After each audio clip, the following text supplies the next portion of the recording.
Assalamualaikum warahmatullahi wabarakatuh. Perkenalkan, nama saya Ilham Samsul Arifin, mahasiswa Fakultas Ilmu Komputer Universitas Subang, program studi Sistem Informasi, dengan nomor pokok D1A200029.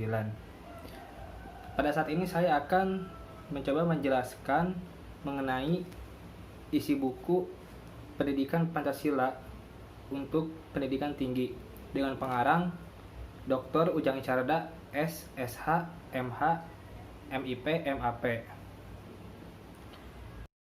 Bab 1, Orientasi terhadap Pendidikan Pancasila.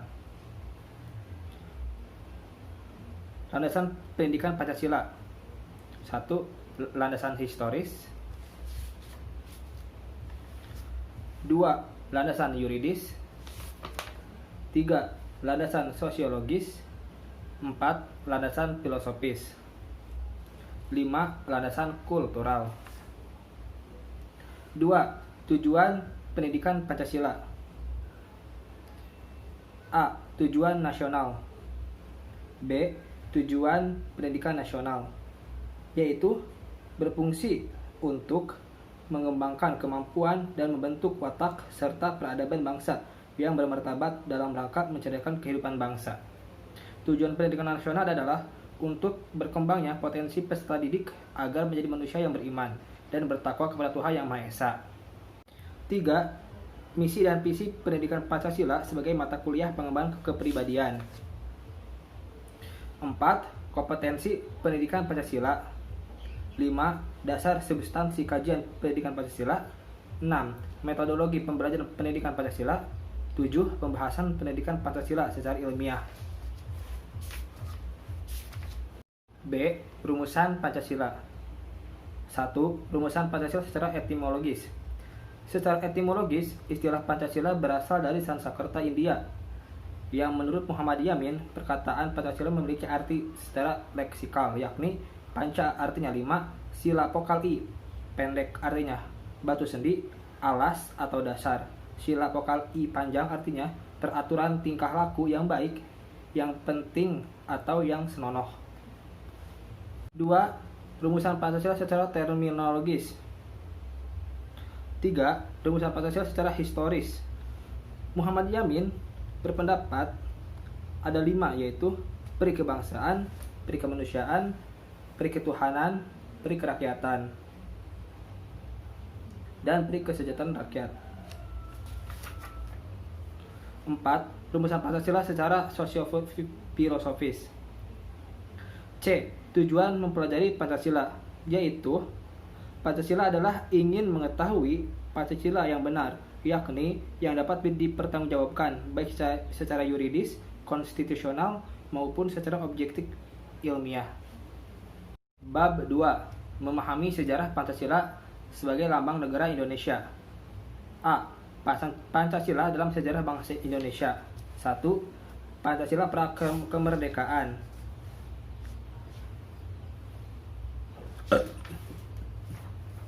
2. Pancasila era kemerdekaan. Pancasila pada saat itu benar-benar merupakan kompromi politik di antara golongan nasionalis netral agama dan nasionalis Islam. 3. Pancasila era Orde Lama. 4. Pancasila era Orde Baru. Pada tahun 1968, Presiden Soeharto mengeluarkan Instruksi Presiden nomor 12 tahun 1968 yang menjadi panduan dan mengucapkan Pancasila sebagai dasar negara, yaitu 1. Ketuhanan yang Maha Esa. 2. Kemanusiaan yang adil dan beradab. 3. Persatuan Indonesia. 4. Kerakyatan yang dipimpin oleh hikmat kebijaksanaan dalam permusyawaratan perwakilan. 5. Keadilan sosial bagi seluruh rakyat Indonesia. 5. Pancasila era reformasi. B. Pancasila sebagai lambang negara Indonesia. 1. Sejarah lambang negara. Lambang negara Indonesia adalah Garuda Pancasila dengan semboyan Bhinneka Tunggal Ika, berbentuk burung Garuda yang kepalanya menoleh ke sebelah kanan. Perisai berbentuk menyerupai jantung yang digantung dengan rantai pada leher Garuda, dan semboyan Bhinneka Tunggal Ika yang berarti berbeda-beda tetapi tetap satu, ditulis di atas pita yang dicengkram oleh Garuda. Lambang ini dirancang oleh Sultan Hamid II dari Pontianak, yang kemudian disempurnakan oleh Presiden Soekarno dan diresmikan pemakaiannya sebagai lambang negara pertama kali pada sidang kabinet. 2. Pengertian lambang negara. Garuda Pancasila merupakan simbol cerminan kedaulatan negara di dalam tata pergaulan dengan negara-negara lain dan menjadi cerminan kemandirian dan eksistensi negara Indonesia yang merdeka, bersatu, berdaulat, adil, dan makmur. 3. Bentuk lambang negara.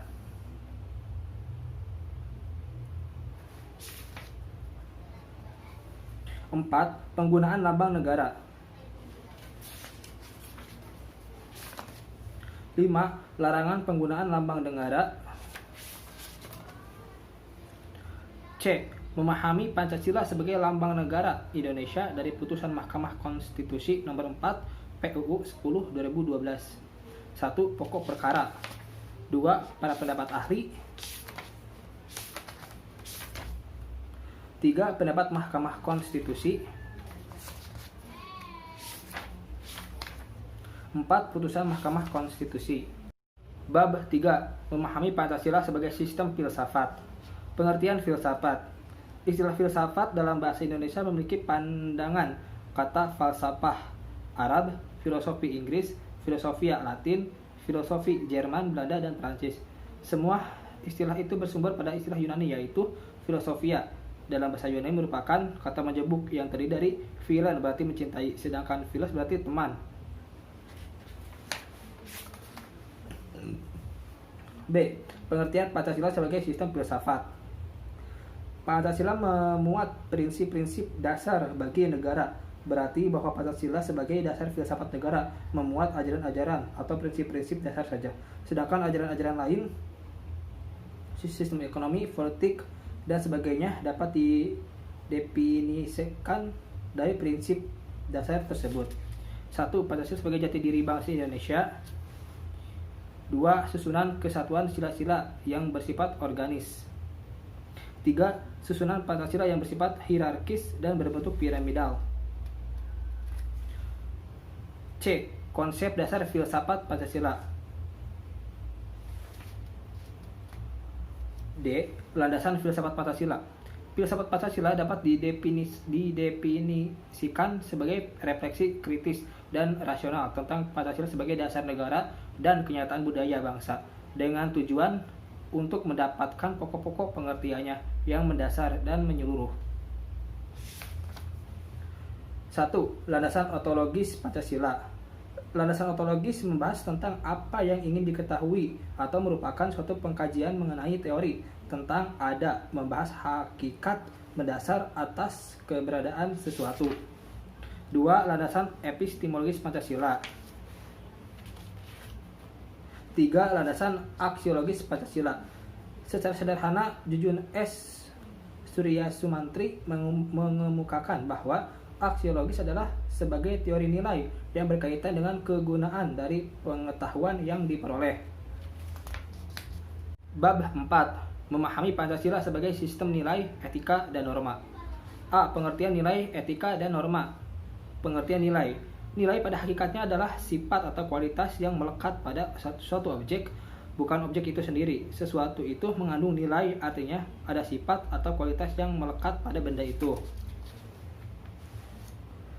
2. Pengertian etika. Secara etis berasal dari bahasa Yunani, etikos, moral, atau etos, sifat. Juga merujuk pada nilai-nilai atau aturan-aturan tingkah laku yang ditentukan oleh suatu kelompok atau perorangan. Pengertian norma. Manusia sebagai makhluk hidup ciptaan Allah yang Maha Kuasa, yang dalam hidupnya selalu memperlihatkan dua aspek yang tidak dapat dipisahkan satu dari yang lainnya. Aspek yang satu adalah sebagai makhluk individu dan aspek lainnya adalah sebagai anggota masyarakat dalam kebersamaan dengan manusia-manusia individual lainnya.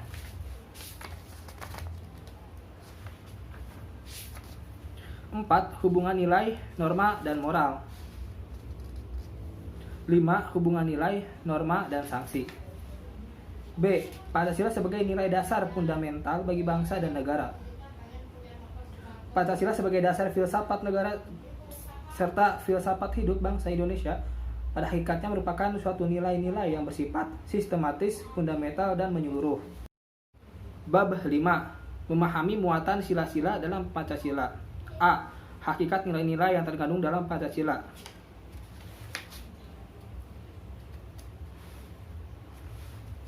Yaitu hakikat abstrak, hakikat pribadi, hakikat konkret.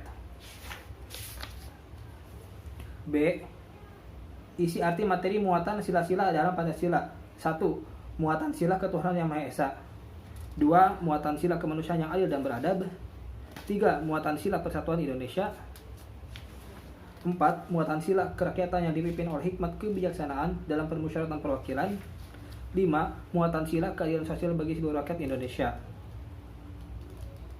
Sila keadilan sosial bagi seluruh rakyat Indonesia pada prinsipnya menegaskan bahwa seyogyanya tidak akan ada kemiskinan dalam negara Indonesia yang merdeka. C. Refleksi nilai-nilai keislaman dalam Pancasila. 1. Korelasi Pancasila dengan agama.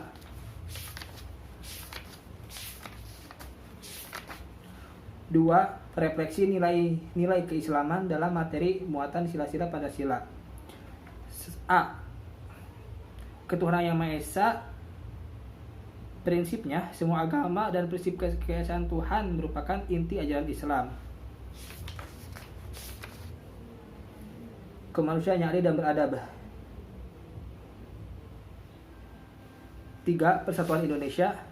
4. Kerakyatan yang dipimpin oleh hikmat kebijaksanaan dalam permusyawaratan perwakilan. 5. Keadilan sosial bagi seluruh rakyat Indonesia. Mengelola negara dengan prinsip keadilan yang meliputi semua aspek seperti keadilan hukum, keadilan ekonomi, dan sebagainya, yang diikuti dengan tujuan untuk mensejahteraan rakyat merupakan amanat setiap agama bagi para pemeluknya. Bab 6. Memahami Pancasila sebagai ideologi bangsa dan negara. A. Pengertian ideologi. Istilah ideologi berasal dari kata idea yang berarti gagasan, konsep, pengertian dasar, cita-cita, dan logos yang berarti ilmu. Oleh karena itu, secara harfiah, ideologi berarti ilmu pengertian dasar atau dalam pengertian sehari-hari, idea disamakan artinya dengan cita-cita. B. Makna ideologi bagi bangsa Indonesia. C. Perbandingan ideologi Pancasila dengan ideologi lain. Ideologi Pancasila berupa kumpulan pikiran-pikiran rakyat yang mengandung pandangan tentang keadaan bangsa, memuat perspektif atau harapan masa depan bangsa, dan memberikan arah serta dorongan bagi seluruh kegiatan manusia. 2. Ideologi liberalisme. 3. Ideologi konservatif. 4. Ideologi sosialisme, komunisme. 5. Ideologi fasisme. Merupakan tipe nasionalisme yang romantis dengan segala kemegahan upacara dan simbol-simbol yang mendukungnya untuk mencapai kebebasan negara. D. Kedudukan dan fungsi Pancasila dalam tata kehidupan bangsa Indonesia. 1. Pancasila sebagai jiwa bangsa Indonesia. 2. Pancasila sebagai kepribadian bangsa Indonesia. 3. Pancasila sebagai pandangan hidup bangsa Indonesia. 4. Pancasila sebagai dasar negara Republik Indonesia. 5. Pancasila sebagai sumber dari segala sumber hukum atau sumber tertib hukum bagi negara Republik Indonesia. 6. Pancasila sebagai perjanjian luhur bangsa Indonesia pada waktu mendirikan negara. 7. Pancasila sebagai cita-cita dan tujuan bangsa Indonesia. 8. Pancasila sebagai falsafah hidup yang mempersatukan bangsa Indonesia. E. Memahami makna Pancasila sebagai ideologi negara dari putusan Mahkamah Konstitusi nomor 100 PUU 11 2013. 1. Pokok perkara. 2. Pendapat ahli.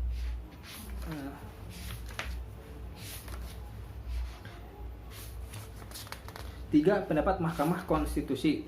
4. Pendapat berbeda hakim Mahkamah Konstitusi. Bab 7. Memahami demokrasi Pancasila. A. Perkembangan demokrasi Pancasila di Indonesia. Konsep demokrasi semula lahir dari pemikiran mengenai hubungan negara dan hukum di Yunani kuno. kemudian dipraktikkan dalam kehidupan bernegara antara abad 6 sampai 3 SM. B. Konsepsi demokrasi. Pengertian demokrasi Pancasila.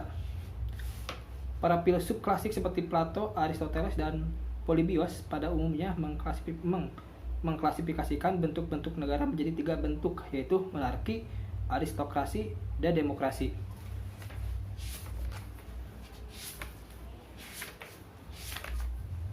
Dua, prinsip-prinsip demokrasi Pancasila, yaitu pemerintah dijalankan berdasarkan konstitusi, adanya pemilu secara berkesinambungan, adanya peran-peran kelompok kepentingan, adanya penghargaan atas HAM, serta perlindungan hak minoritas. Demokrasi Pancasila merupakan kompetisi berbagai ide dan cara untuk menyelesaikan masalah. Ide-ide yang paling baik akan diterima, bukan berdasarkan suara terbanyak. 3. Penerapan demokrasi Pancasila di Indonesia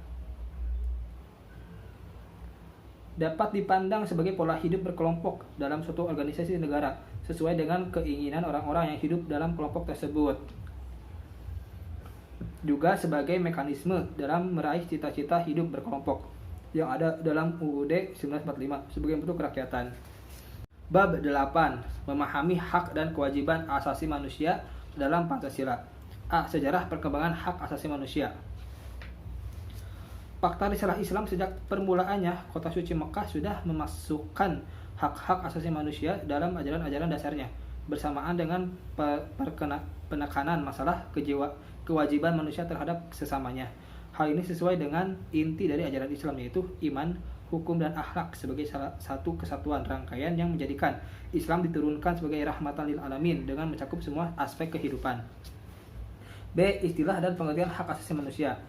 Istilah hak-hak asasi manusia dalam beberapa bahasa asing dikenal dengan sebutan sebagai berikut. Droit et homme, Prancis, yang berarti hak manusia.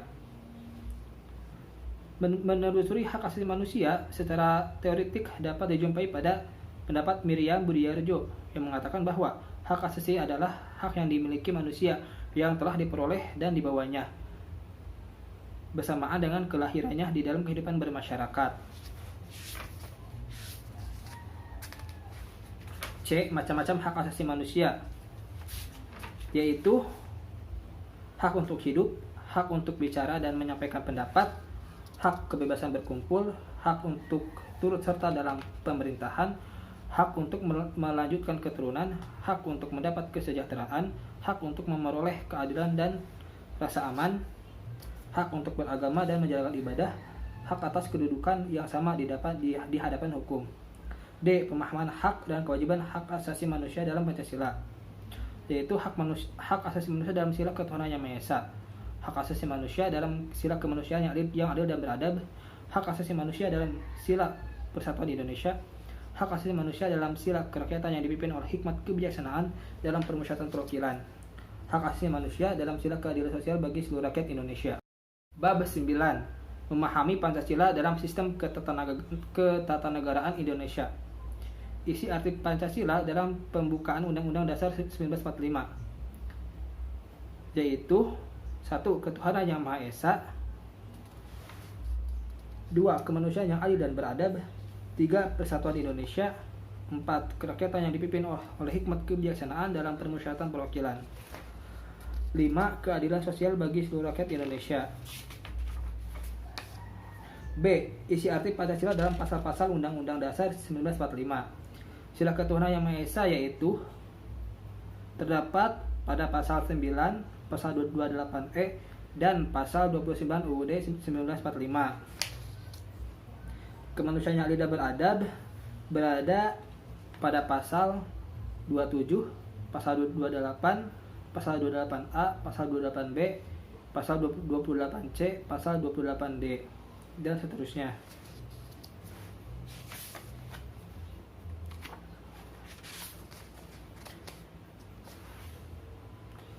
Persatuan Indonesia terdapat pada pasal 1, pasal 18, pasal 32, pasal 35, dan pasal 36A. Kerakyatan yang dipimpin oleh hikmat kebijaksanaan dalam permusyawaratan perwakilan terdapat pada pasal 1, pasal 2, pasal 3, pasal 5, pasal 28, dan pasal 37 UUD 1945. Keadilan sosial bagi seluruh rakyat Indonesia terdapat pada pasal 23, pasal 27, pasal 28, pasal 29, pasal 31, pasal 33, dan pasal 34. C. Kedudukan pembukaan Undang-Undang Dasar 1945.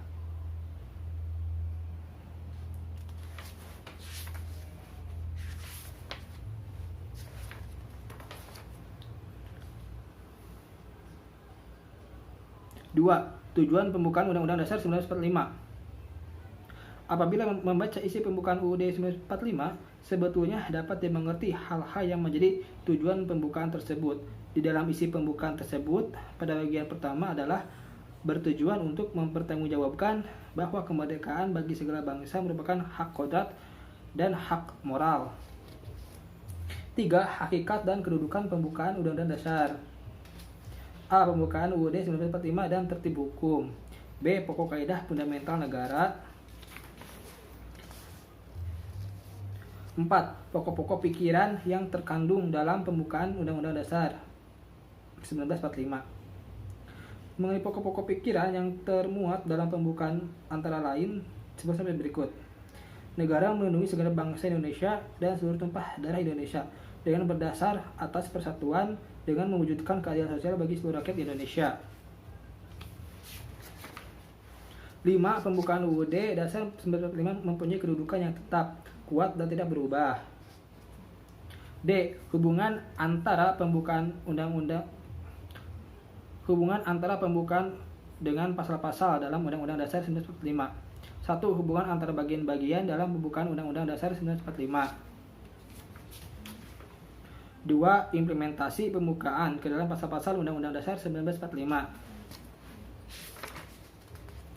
E. Hubungan antara pembukaan Undang-Undang Dasar 1945 dan Proklamasi 17 Agustus 1945.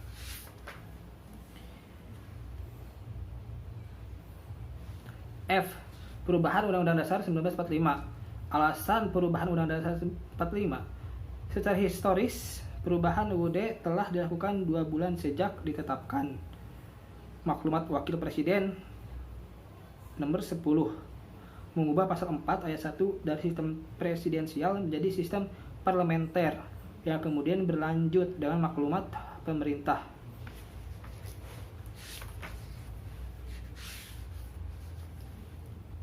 Dua, dasar pemikiran dan tujuan perubahan Undang-Undang Dasar 1945. G. Struktur ketatanegaraan Indonesia setelah perubahan Undang-Undang Dasar 1945. 1. Struktur pemerintahan Indonesia berdasarkan Undang-Undang Dasar 1945, yaitu kedaulatan adalah di tangan rakyat dan dilakukan menurut Undang-Undang Dasar.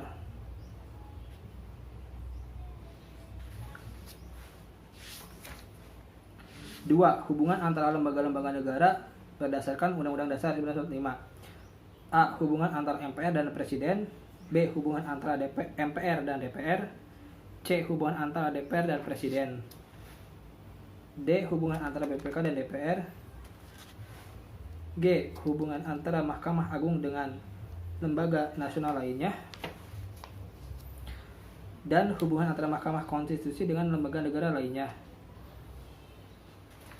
Bab 10. Refleksi Pancasila sebagai paradigma reformasi dalam kehidupan bermasyarakat, berbangsa, dan bernegara. Pengertian paradigma. Secara terminologis, tokoh yang mengembangkan istilah tersebut dalam dunia ilmu pengetahuan adalah Thomas S. Kuhn dalam bukunya yang berjudul The Structure of Scientific Revolution. Paradigma adalah suatu asumsi-asumsi dasar dan teoritis yang umum, merupakan suatu sumber hukum, metode, serta penerapan dalam ilmu pengetahuan, sehingga sangat menentukan sifat, ciri, serta karakter ilmu pengetahuan itu sendiri. B. Pancasila sebagai paradigma pembangunan. Secara filosofis, hakikat kedudukan Pancasila sebagai paradigma pembangunan nasional mengandung suatu konsekuensi, bahkan dalam segala aspek pembangunan nasional. Kita harus mendasar pada hakikat nilai-nilai Pancasila. 1. Pancasila sebagai paradigma pembangunan iptek. 2. Pancasila sebagai paradigma pembangunan politik, ekonomi, sosial, budaya, pertahanan dan keamanan, dan kehidupan beragama. C. Pancasila sebagai paradigma reformasi. 1. Gerakan reformasi. Ada gerakan reformasi dan ideologi dan Pancasila. Terus Pancasila sebagai dasar cita-cita reformasi. Dan nomor 2, Pancasila sebagai paradigma reformasi hukum, yaitu Pancasila sebagai sumber nilai perubahan hukum. B. Dasar yuridis reformasi hukum dan Pancasila sebagai paradigma reformasi pelaksanaan hukum. 3. Pancasila sebagai paradigma reformasi politik. 4. Pancasila sebagai paradigma reformasi ekonomi. D. Pancasila dalam paradigma kehidupan kampus. 1. Tridharma perguruan tinggi. 2. Budaya akademi kampus. 3. Kampus sebagai moral force pengembangan hukum dan hak asasi manusia. E. Eksistensi Pancasila sebagai paradigma pembangunan di era globalisasi.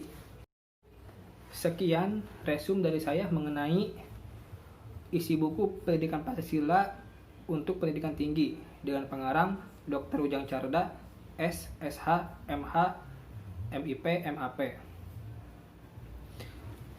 Mohon maaf apabila ada kekurangan. Terima kasih. Wassalamualaikum warahmatullahi wabarakatuh.